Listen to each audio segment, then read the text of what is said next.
Сейчас я поставлю на разручку.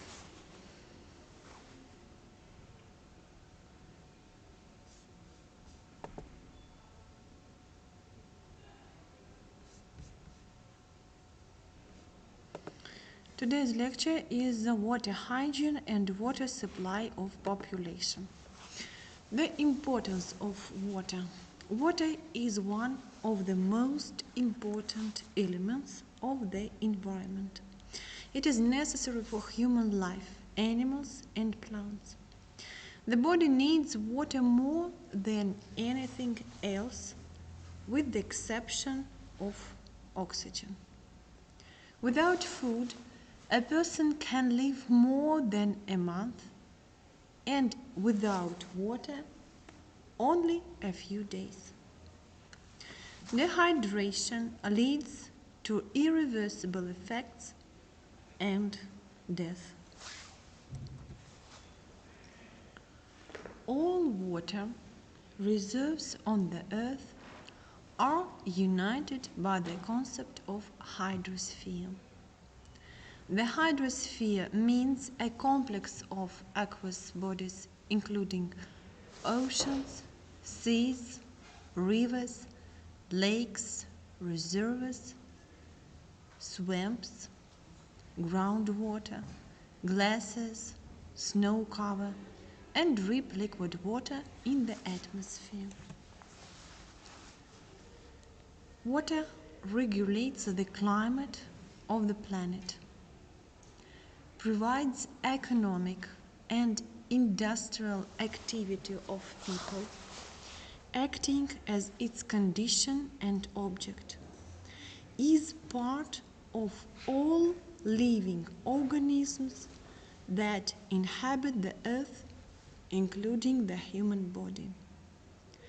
In any living organism, water plays the role of a structural component, a solvent, and a carrier of nutrients, participates in biochemical processes, regulates heat exchange with the environment.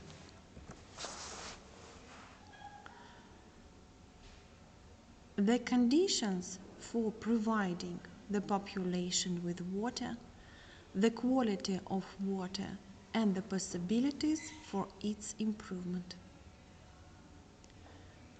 Huge concentration of the urban population, a sharp increase in industrial, transport, agricultural, energy, and other anthropogenic emissions have led to disruption of water quality, the emergence of chemical, radioactive, and biological agents unusual for the environment in water sources have been found. All this makes the effective water supply of the population the leading problem in the life of modern mankind.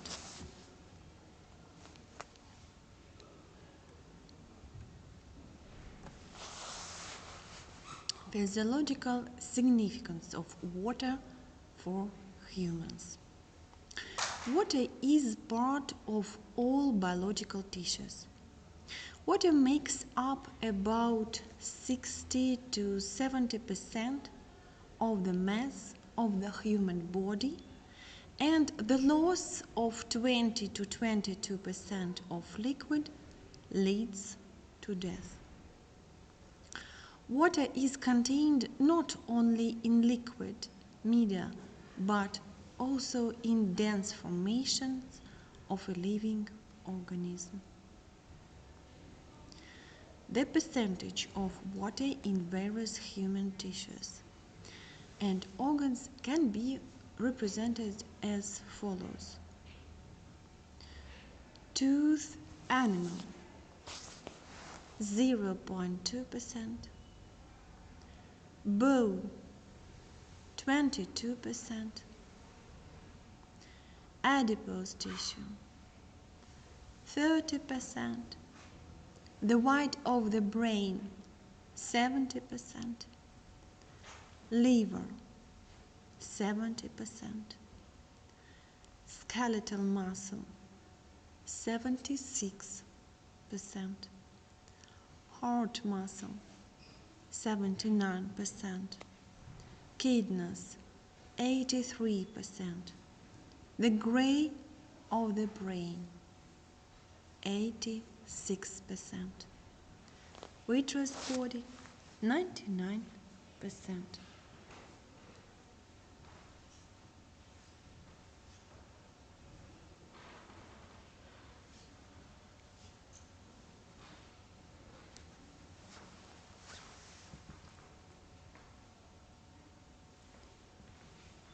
A living cell needs water to maintain its structure and function.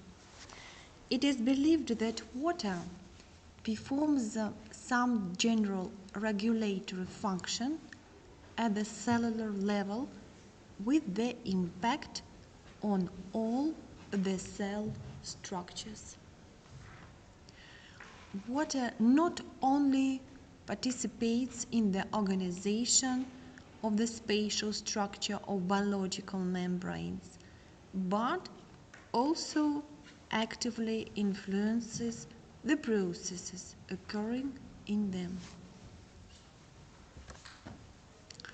It is known that water is a universal solvent. Due to the polarity of the molecules, it has the greatest ability to weaken the bonds between particles, molecules, and ions of many substances.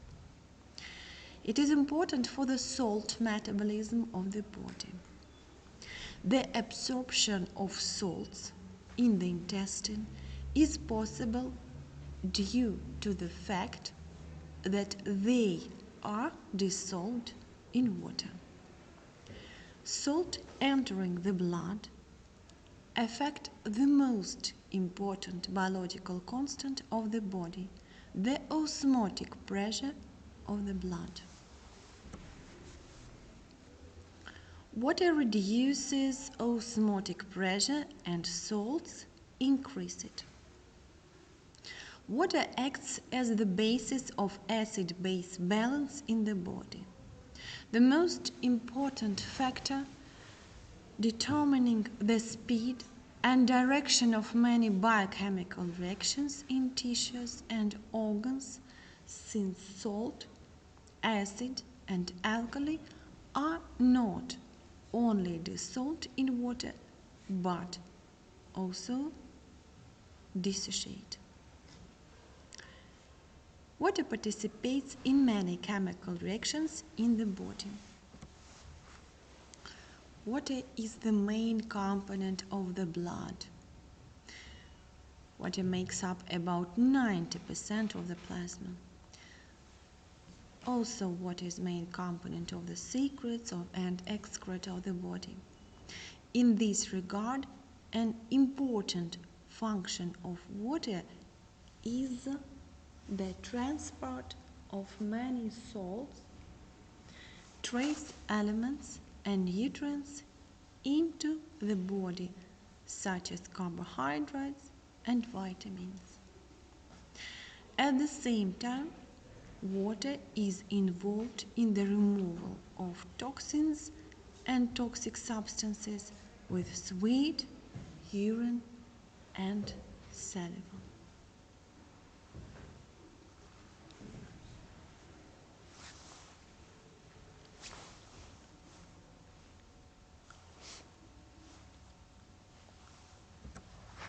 The role of water in the body's thermoregulation is great. Water is continuously released through the kidneys, lungs, intestines, skin, while the body releases a significant amount of heat to the environment. Thus, during evaporation of sweat, a person loses about 30% of thermal energy. There is also a contact path of heat release when bathing in the pool, bath, natural reservoir.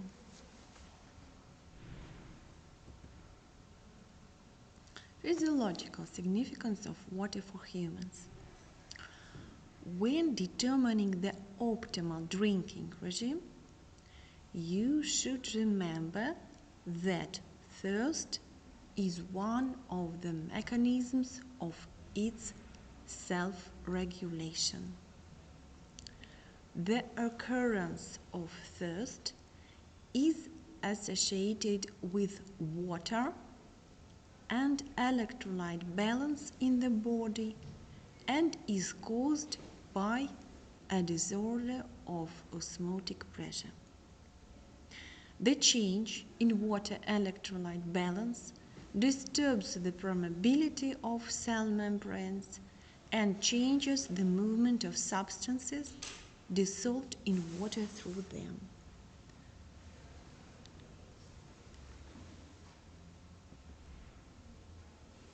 The emergence of thirst serves as the first signal of a shift in the water electrolyte balance towards an increase in the concentration of salts in the tissues and the launch of the osmotic pressure self-regulation mechanism. Shifts in osmotic pressure are compensated by the activity of the kidneys, lungs, skin, endocrine system, water electrolyte depot of the liver, muscles, and other organs. However, the regulatory role in the normalization of water and electrolyte balance belongs to the nervous system, which activates or suppresses all these processes, receiving signals from osmoreceptors that are in the tissues and walls of blood vessels. The mechanism of the formation of thirst has one feature. Scientists have shown that the subjective feeling of thirst turns on very quickly and persists for a long time, especially with excessive salt intake, protecting a person from a life-threatening lack of water. Excess fluid content in the body does not cause significant subjective sensations. In this regard, overloading with liquid can lead to disruption of self-regulation mechanisms.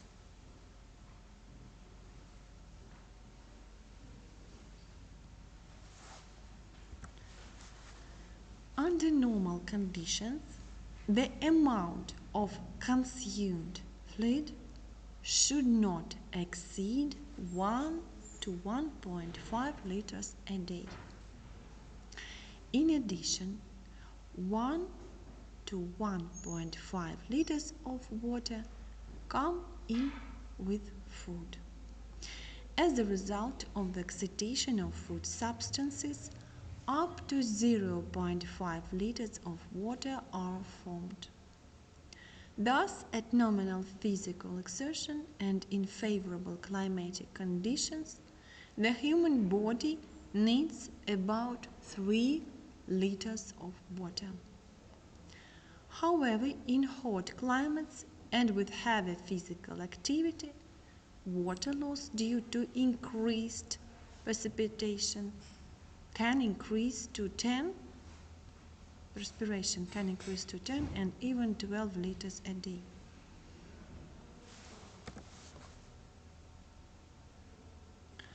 Along with dehydration in such situation, the removal of large amounts of potassium and sodium salts from the body is particularly dangerous, which can lead to pronounced changes in water and electrolyte balance, disruption of membrane processes, and as a result, convulsive illness and irreversible changes in the heart muscle and other organs.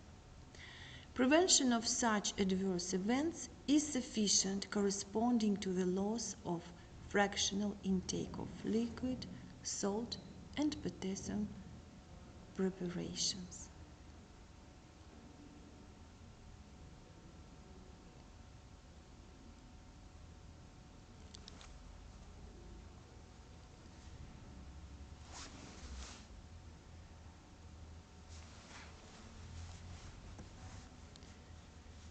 Standards of drinking water for residents of settlements. On this table you can see standards, water consumption per inhabitant, literal days. For example, construction of buildings equipped with internal water supply and sewage without bath, 125 to 160.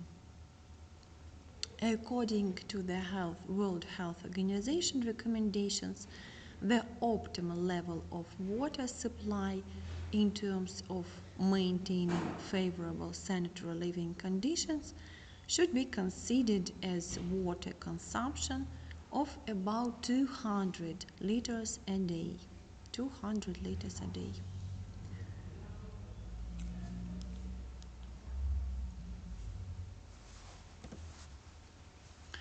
Water of good quality is necessary for a person to maintain body cleanliness and toning, cleaning homes, cooking and washing dishes, washing clothes, watering streets and squares. A lot of water is spent on caring for greenery, for plants, for trees. Economic importance of water. Drinking water is, as a rule, not only and not so much a natural factor as a product of manufacture, at whose production a large army of engineers, chemists, biologists, doctors, workers participate. There are huge drinking water factories, cleaning stations. Natural water becomes potable only after many stages of transformation, extraction and transportation, establishment of a certain quality strictly regulated by the state, and control over the quality.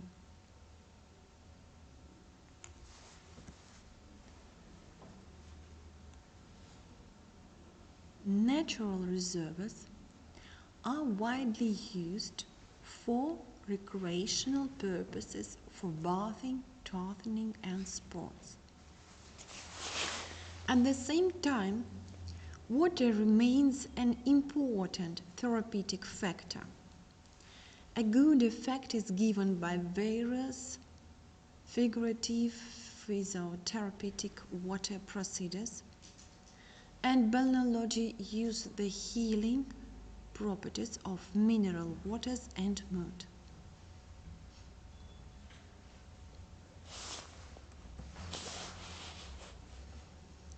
Water reserves on Earth and ways to overcome the water famine. As mentioned previously, water is one of the most common natural compounds. All water reserves on Earth can be divided into liquid, solid, and gases. Liquid water can be salt and fresh. Solid water is fresh. Gaseous water is also fresh.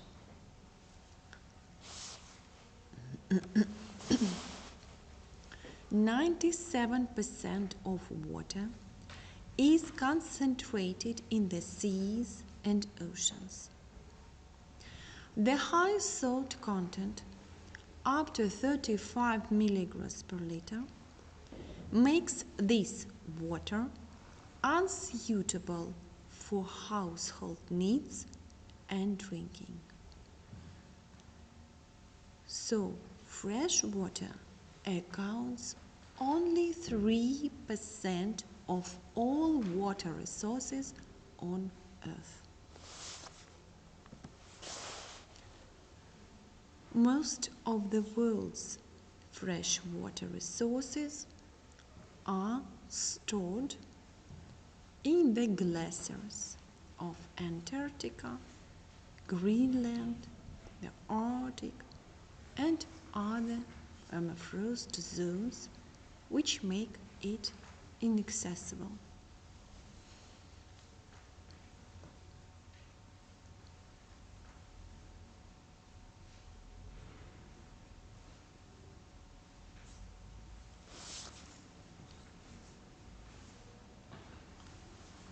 Only 1% of all water on Earth can be used for drinking. Billions of people around the world are continuing to suffer from poor access to water, sanitation, and hygiene.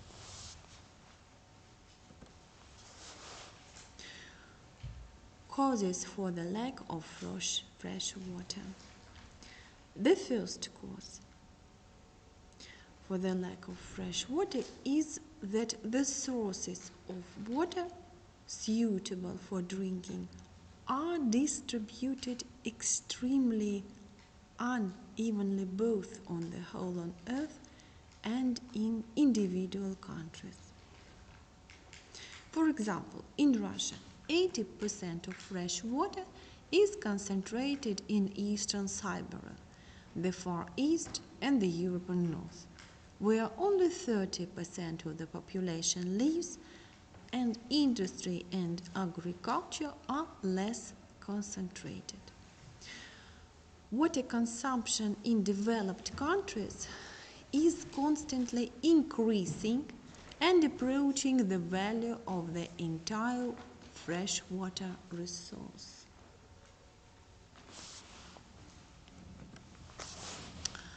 The second reason, most important cause for the lack of fresh water is anthropogenic pollution.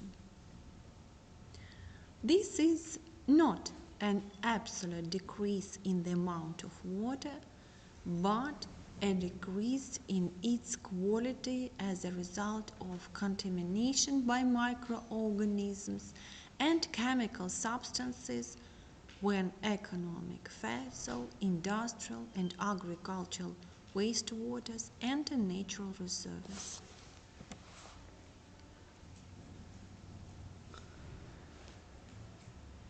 There are two main areas to reduce water deficiency.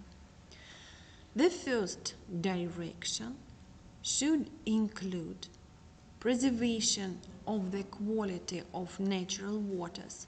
First of all, the effective treatment of domestic sewage before discharge into reservoirs. However, no less important in the fight against pollution of the environment with industrial wastewater. Solution to this problem is seen in the development and improvement of wastewater treatment methods at industrial facilities, use of recycled water supply, repeated reuse of the purified water in the technological purposes.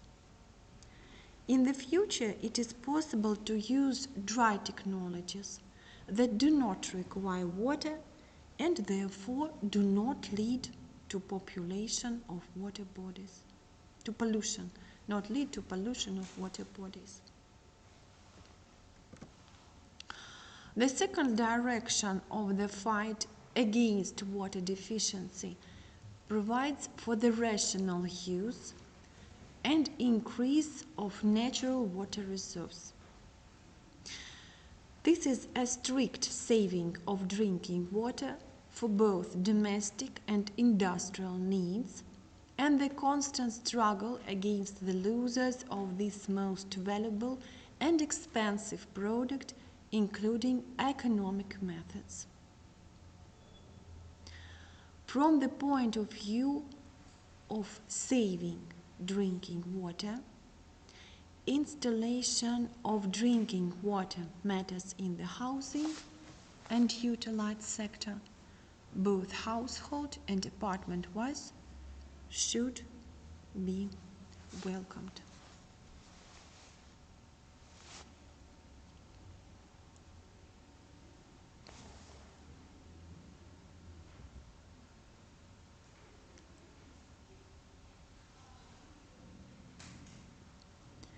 Water is the cause of massive infectious disease.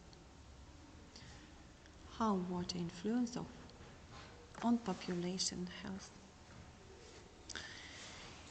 Diseases transmitted through water are highly numerous. All of them can be divided into several main groups.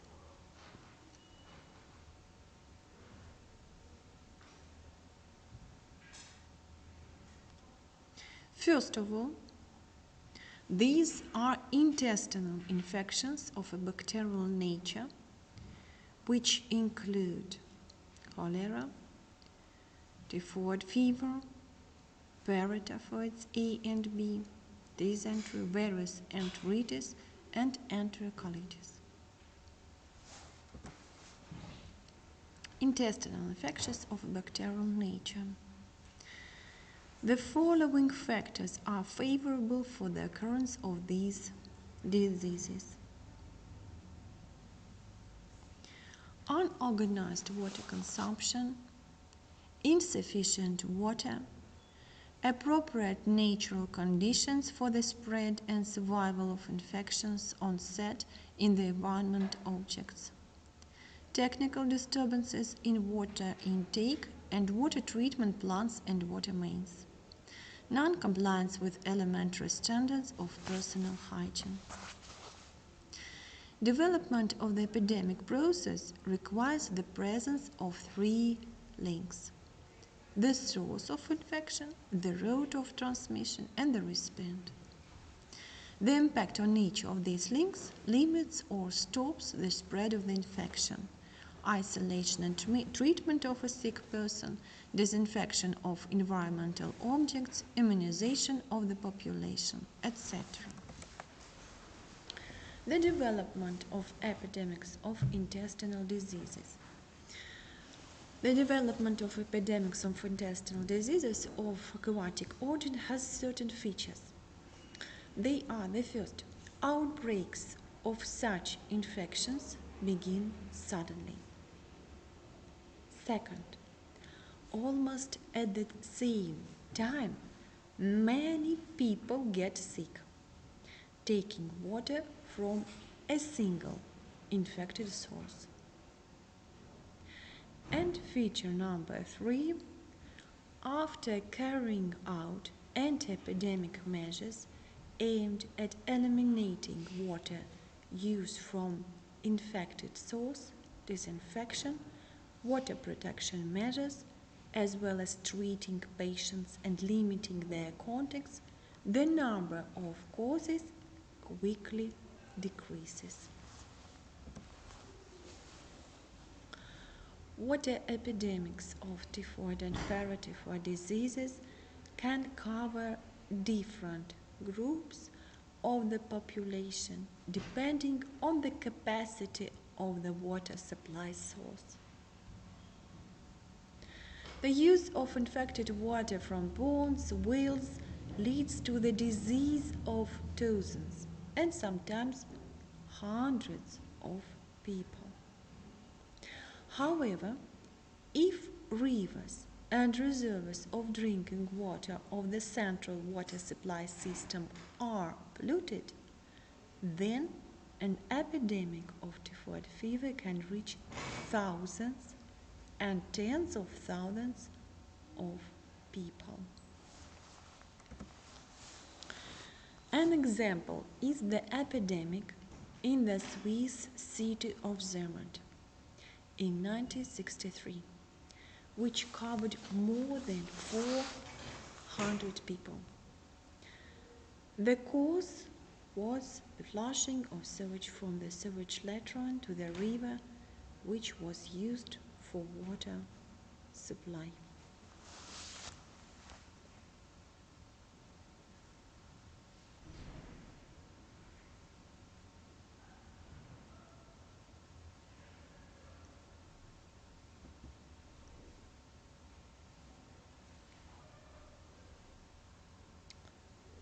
One of the diseases which spread through water is legionellosis, caused by Bacillus legionella pneumophila, which is transmitted by airborne droplets and is one of the main causes of severe sporadic pneumonia.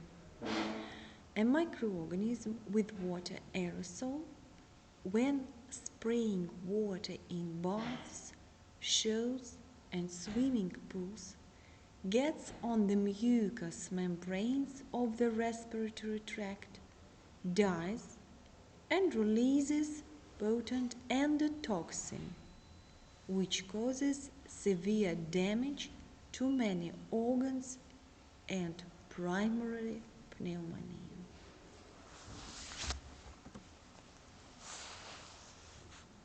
Some species of bacterial zoonotic infections are spread by water. Sources of pathogens can be rodents or cattle. The pathogen can enter the body both through the digestive tract and through the skin.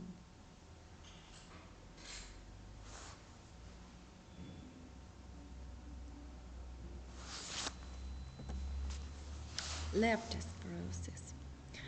In countries with hot climates, there are diseases related to leptospirosis. These are whale's disease and water fever. Carriers of infection are most often rodents, sometimes cattle and pigs, so leptospirosis is also zoonotic infection. A person becomes infected through the water of stagnant water bodies, lakes, ponds, swamps, and wells water polluted with animal excreta. The pathogens enter the body through the digestive tract, as well as when bathing through the mucous membranes of the lips, mouth, nose, and damaged skin.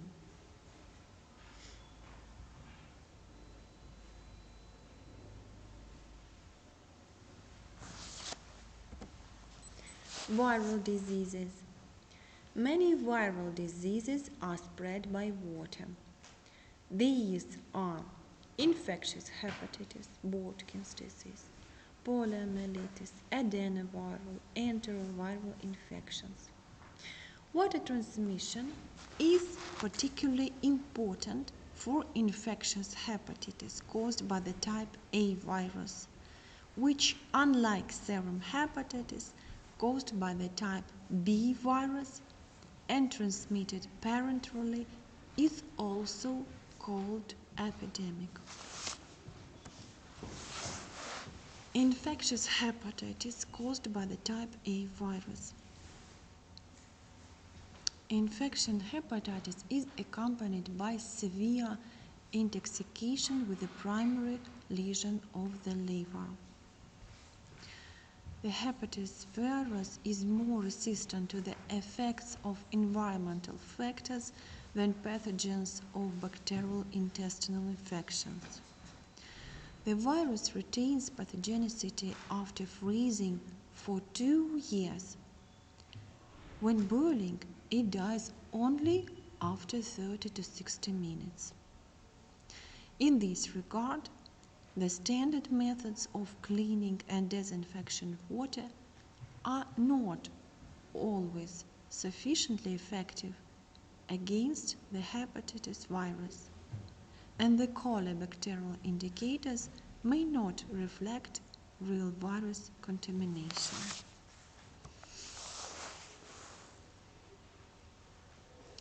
Outbreaks of epidemic hepatitis more often occur in those localities where small surface sources are used for domestic purposes and needed attention to water disinfection is not given.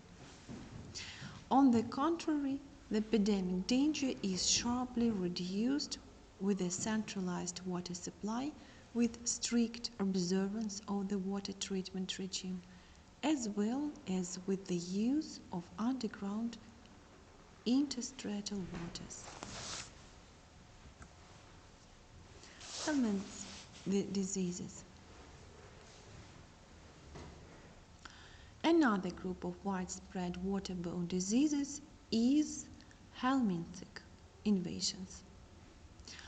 All helminthic diseases can be divided into geohelminthiasis and biohelminthosis. The causative agents of geohelminthiasis develop and spread without the participation of intermediate hosts. Transmission factors are water, soil, various objects contaminated with eggs or larvae of helminths. The most famous representatives of this group are roundworms. Although water is not the main way of spreading ascariasis, the development of the disease is possible with the use of water containing helminth eggs.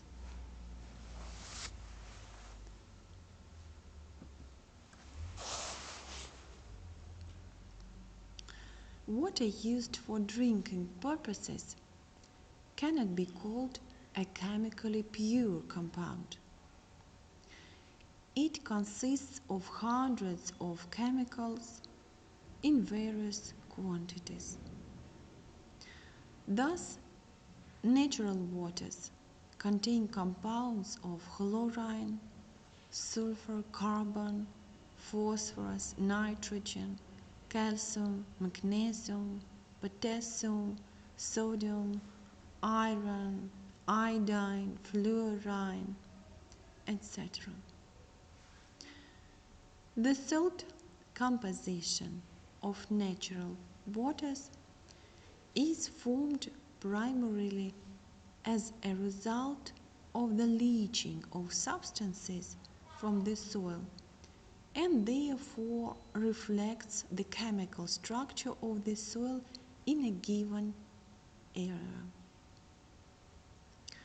Copper, iodine, bromine, in significant quantities can come from the atmosphere. All chemical compounds entering the human body from the environment, including water, can be divided into essential and non-essential. Essential substances are necessary for the survival of a given organism and subsequent generations, give an effect favorable to human health, are also referred to as essential substances. Such factors include many chemical compounds of both organic and inorganic nature. As an example, you can call the vital nutrients proteins, fats, carbohydrates, vitamins, and of course mineral compounds entering the body with water and food.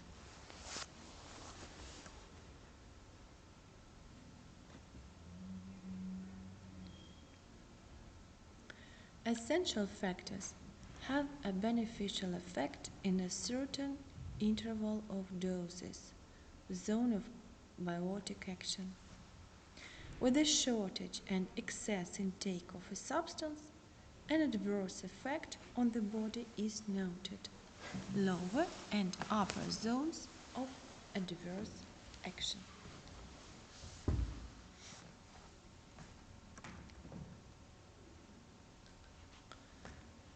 Non-essential substances include a variety of toxic compounds present in the Earth's crust or entering the environment as a result of human activities. The biological effect of non-essential substances linear dependent on the amount of incoming substance. With increasing doses, these substances do not have a harmful effect to a certain level, which is called the threshold of adverse action. If this level is exceeded, a progressive toxic effect is manifested.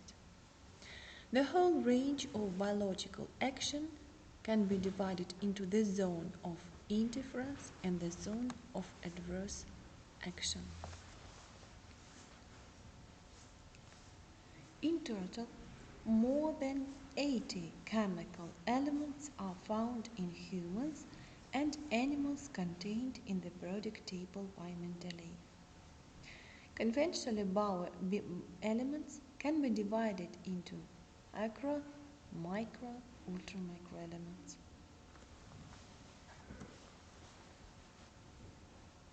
The first group, macroelements, are usually referred to as chemicals that are found in the Earth's crust in large quantities and enter the human body in pure form or compounds in the amount of several grams per day. These are carbon, oxygen, hydrogen, nitrogen, calcium, magnesium, phosphorus, sulfur, sodium, potassium. Microelements are contained in various environments of the Earth's crust in extremely small quantities and enter the human body with water, food, and air, respectively, in small doses at the level of milligrams and even micrograms. Their role as vital elements is proven.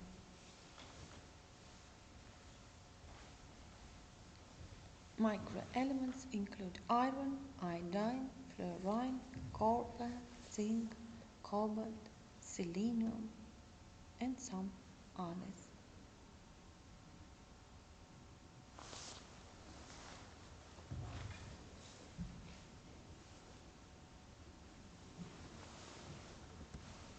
Ultramicroelements are found in the body as traces, and their role is the functioning of the body is not fully understood. These are indium, niobium, gold, and others. Biochemical Provinces. Academic Vinogradov created the doctrine of biochemical provinces. According to it, there are areas on the globe with an increased or decreased content of one or another element. As a result of excessive or insufficient intake of the bioelement into the body, diseases that are called endemics develop. Finally, there is a group of non-essential toxic compounds and substances of both natural and man-made origin, which when they enter the body in an amount exceeding the permissible level, cause various diseases. Among them are salts of heavy metals, boron, strontium, etc.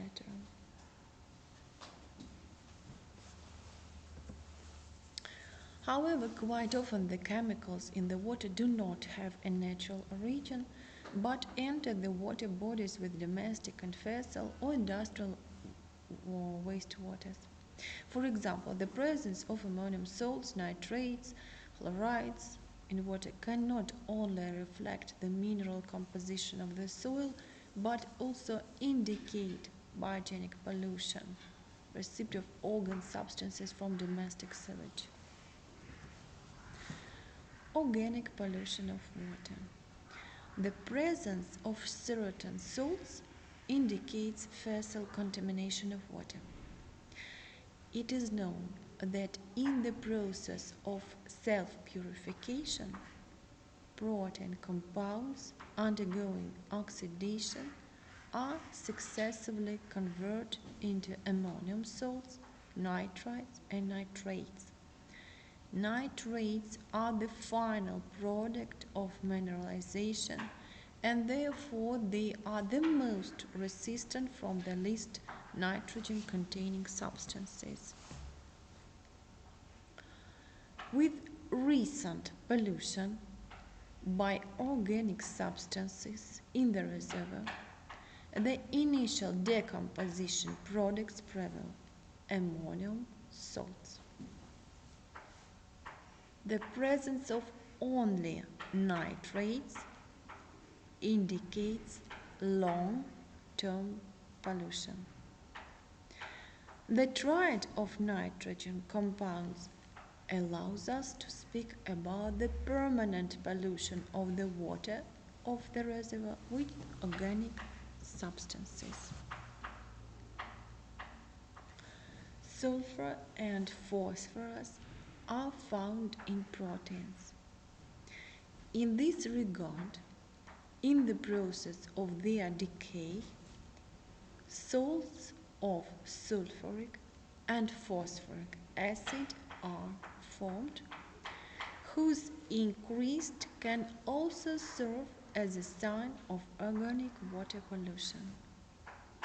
The role of the indicator and indirect indicator of fossil water pollution is also played by the chlorides that are part of domestic wastewater.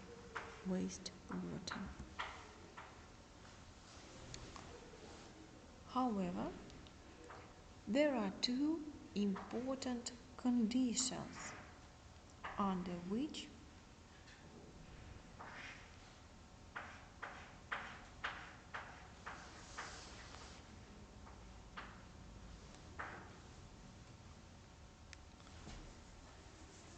nitrogen compounds, sulfates, phosphates, and chlorides in water indicate fossil contamination of a reservoir.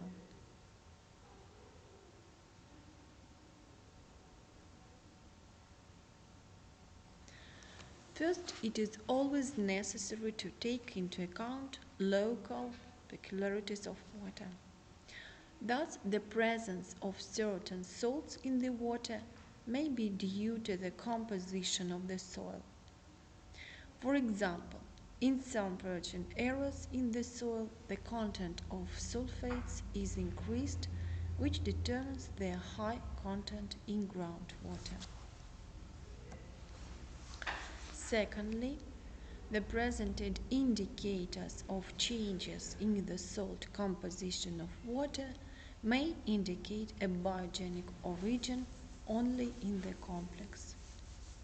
At the same time, to confirm the fossil origin of the pollutants, it is necessary to determine the biochemical parameters that indirectly indicate the presence of organic compounds in the water.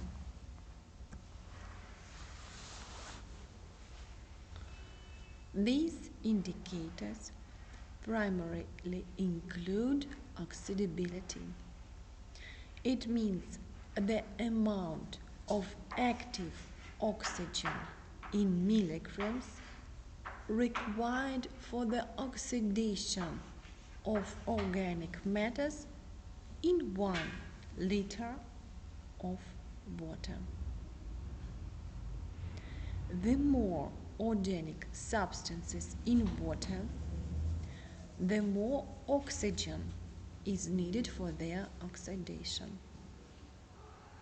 For example, If the oxidability of artesian water is about 2 milligrams per liter, then the oxidability of surface water can reach several tenths of milligrams per liter. Auxiliary indicators of organic water pollution are also biochemical oxygen consumption and the oxygen content in water.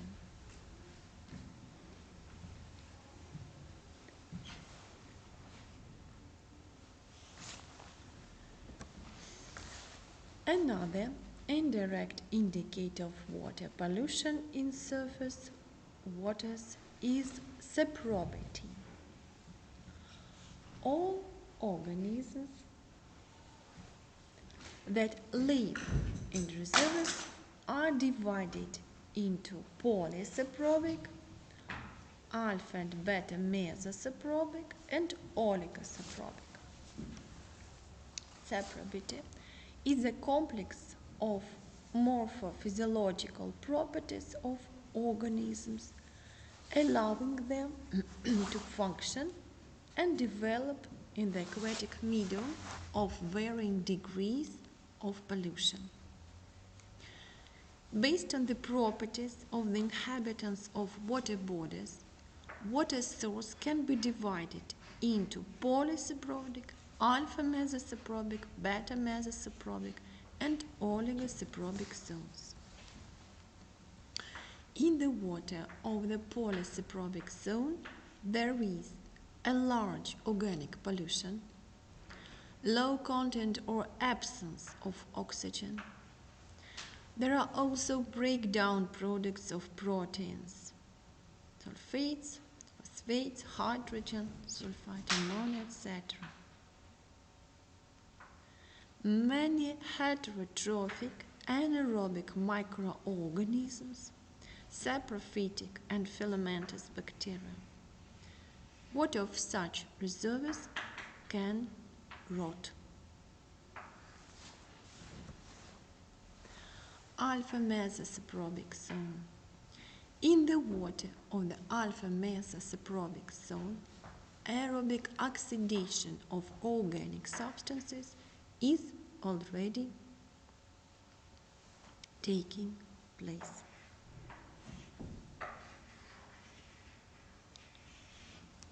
Ammonium salts appear, indicating the initial stages of aerobic protein breakdown. Along with anaerobic organisms, blue-green algae and other aerobic flora and fauna appear. However, such waters are not yet capable of noticeable self-purification. Beta mesosaprobic zone. In the beta mesosaprobic zone, there is much more oxygen and the processes of aerobic oxidation are more pronounced. Here we can see fish appear, crustaceans, lids. The number of bacteria decreases to several tens of thousands in 1 centimeters cube. The water of this zone is capable of gradual aerobic self-cleaning. Next zone, oligosaprobic zone, is a zone of pure water and aerobic biocenosis. Here, autotrophic microorganisms develop. The products of complete protein oxidation are present, nitrates, practically no carbon dioxide and hydrogen sulfide. In the water of oligosaprobic zone, it is possible to determine mainly aerobic microorganisms of many species in the amount of several hundred per 1 of cubic centimeters. Oligosaprobes are detected in large numbers, flowering plants and algae, high crustaceans and fish.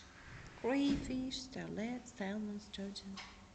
Reservoirs are completely self-cleaning.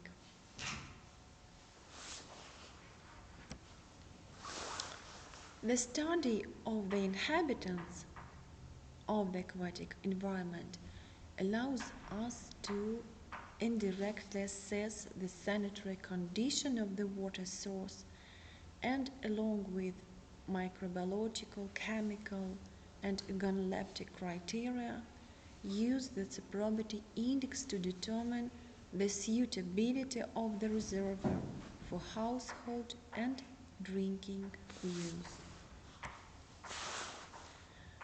For the most reliable confirmation of fossil contamination of water, microbiological indicators are determined.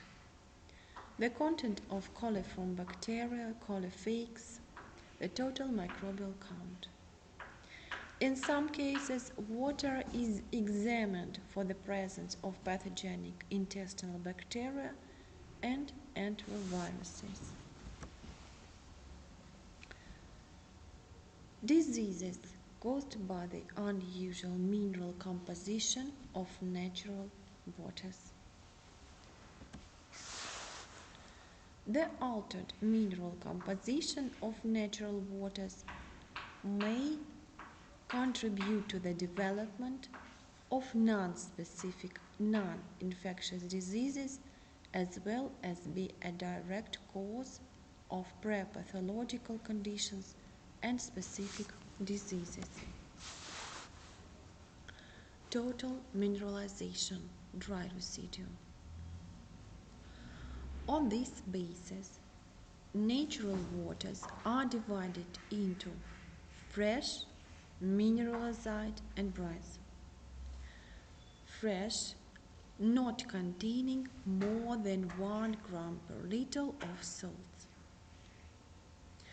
Mineralized, in which salts are from 1 to 50 gram per liter. Brines, where mineralization exceeds 50 gram per liter. In turn, the saline waters can be divided into brackish. The amount of mineral substances is from 1 to 2.5 gram liter, and saline, the amount of salts is more than 2.5 gram per liter.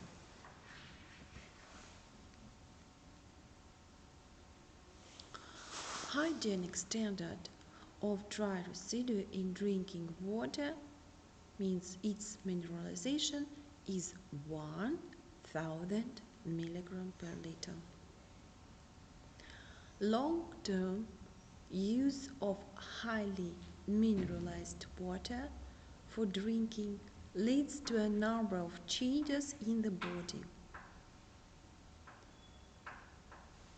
Thus, the population constantly consuming brackish underground water containing chloride, sulfide, sodium salts has decreased diuresis, water retention in tissues, edema, impaired water electrolyte balance, and secretion activity of gastrointestinal tract. Seawater. The most severe pathological changes in the body appear when seawater is used for drinking purposes, the salinity of which ranges from 10 gram liter, for example, in Baltic Sea, to 37 gram per liter tropical altitudes of the world ocean. Even with short-term use of such water, with an increased concentration of chlorides and sulfates of sodium, potassium, calcium, and magnesium, there is a progressive dehydration of the body, disorder of acid-base balance, An increase in residual nitrogen in the blood, deterioration of cardiac activity. All these symptoms are observed in the setting of sharp thirst and fatigue. In severe cases, death may occur. Soft water. However, use of excessively demineralized, soft, and even more distilled water is also unfavorable for the body.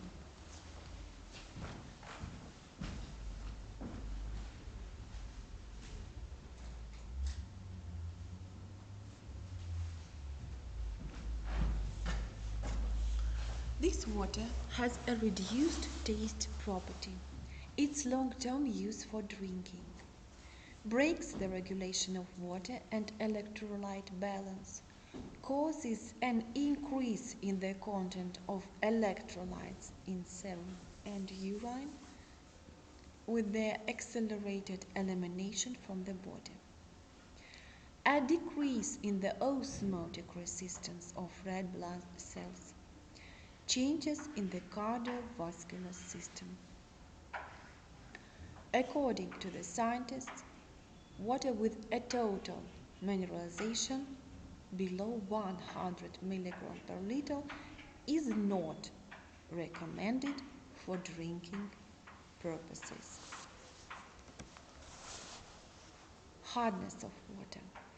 Water hardness is important and is determined mainly by the content of bicarbonates, sulfates and chlorides of calcium, and magnesium. Water with a total hardness of more than 7 millimole per liter has adverse hygienic properties.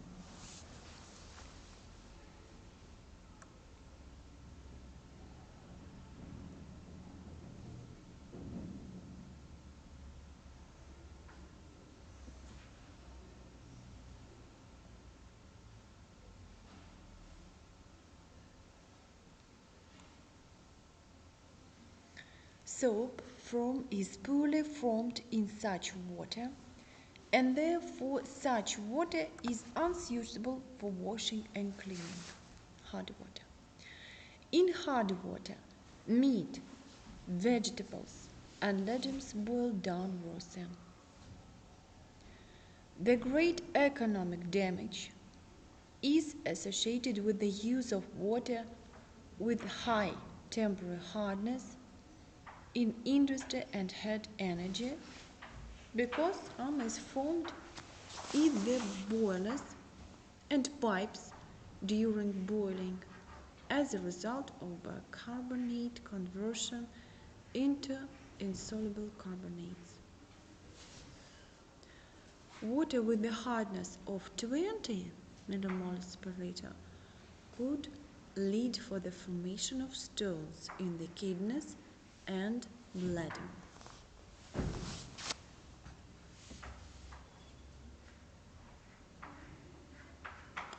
Water containing more than 350 mg per liter of chlorides acquires a salty taste. The use of such water by the population is limited by its organoleptic properties. Epidemiological observations have shown that drinking water with a sodium chloride content of more than 1000 mg per liter increases the frequency of hypertensive conditions in the population by half. Nitrites and nitrates. Frequently, nitrates and nitrites of soil origin are found in the water of underground sources. This is especially true for sources of decentralized water supply, such as mine wells.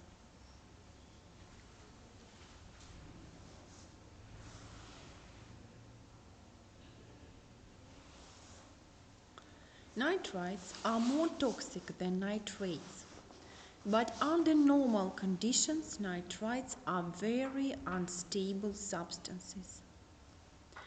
After oxidation, they quickly turn into nitrates. Nitrite content in chlorinated drinking water is often below detection limits. Nitrates, as more stable compounds, have a hygienic standard in drinking water at the level 45 mg per liter.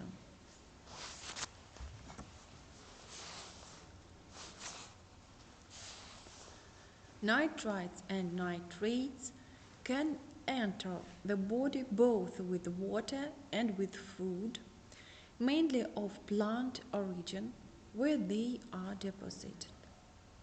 In the body, nitrates under the influence of intestinal microflora are reduced to nitrites. This transformation slows abruptly with the high acidity inherent to the gastric juice of an adult. The acidity of children's gastric juice is low, so many nitrates accumulate in their bodies.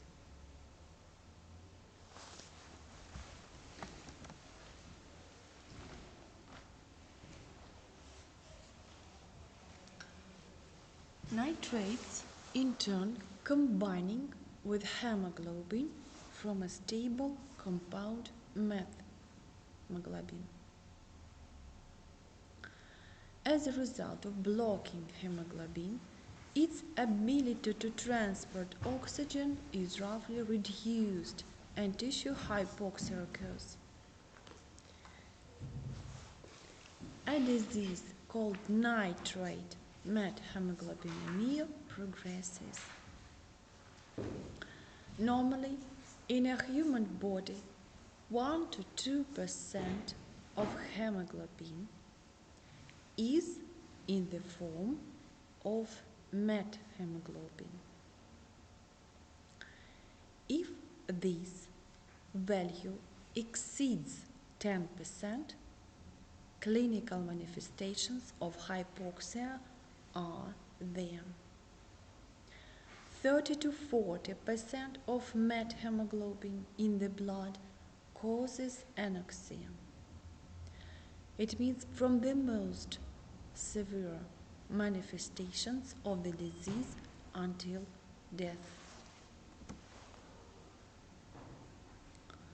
Nitrates. There is another effect of nitrile compounds. Nitrates, as noted, can quite easily turn into nitrites. At the same time, nitrites are further combined with food amines and amides. As a result, nitrose amines are formed with pronounced carcinogenic properties. This process actively proceeds with normal acidity in the stomach. Nitrous amines also have a toxic effect on the liver, and some of them have mutagenic and teratogenic properties.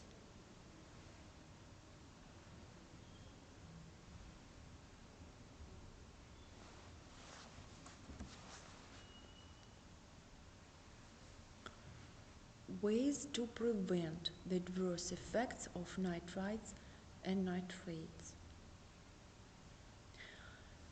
One of the most effective ways to prevent the adverse effects of nitrites and nitrates on humans is their hygienic regulation in water.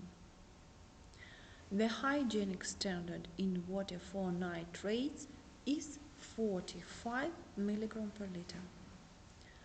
World Health Organization has proposed a temporary recommended value for nitrites at 3 milligram per liter.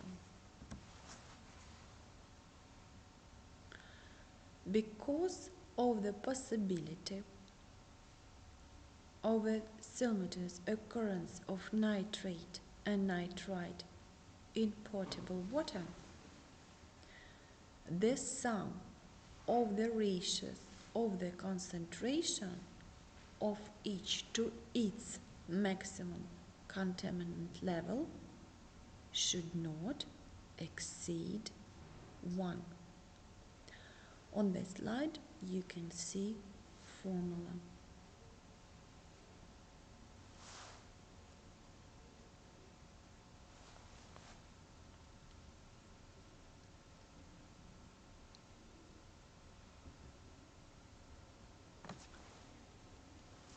One of the essential microelements for humans, the waterway of entry, is the main one only for fluorine.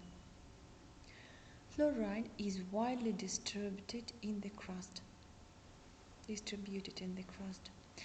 Its salts are well soluble and therefore easily washed out of the soil in water. Concentrations of fluorine, like other mineral substances, increase in water sources from north to south, as well as with increasing the depth of water.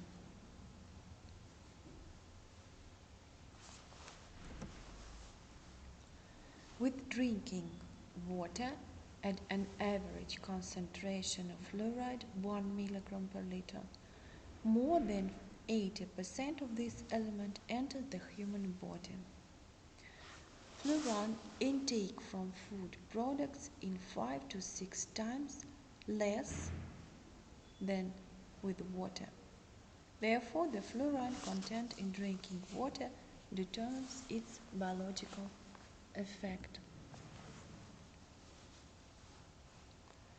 It was established that both excessive and insufficient fluorine intake in the body leads to pathological changes. The content of more than 1.5 milligram per liter of fluorine in water causes a disease called fluorosis, and less than 0.5 milligram per liter contributes to the development of caries. The amount of fluoride in drinking water from 0.5 to 1.5 milligram per liter can be considered as a zone of good, pleasant action. Standardization of fluoride's content in drinking water is carried out on the basis of sanitary toxicological critical indicator of harm, coding the possibility of fluorosis development depending on the climate zone. In the cold zone, fluoride content is allowed up to 1.5 milligrams per liter. In second climatic zone, up to 1.5 milligram liter. In the third climatic zone, up to 1.2 milligram liter. And in the fourth, it is hot climatic zone, up to 1.7 milligram per liter.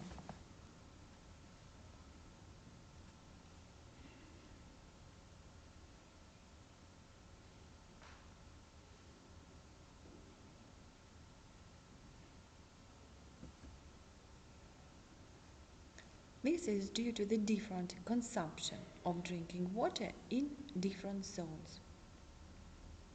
More in the south, less in the cold and moderate climatic zones. It is assumed that the total average amount of fluoride entering the human body with water is approximately the same and amounts to 3.5 to 4 milligram per day. With food, less than 1 milligram of fluoride is supplied. The mechanisms of biological action of fluorine in fluorosis is not fully understood. It is assumed that during the period of calcification of the skeletal system, fluorine is deposited in the teeth in the form of calcium fluoride. Externally, fluorosis appears as dark spots on the tooth enamel, whose size depends on the amount and duration of fluoride intake.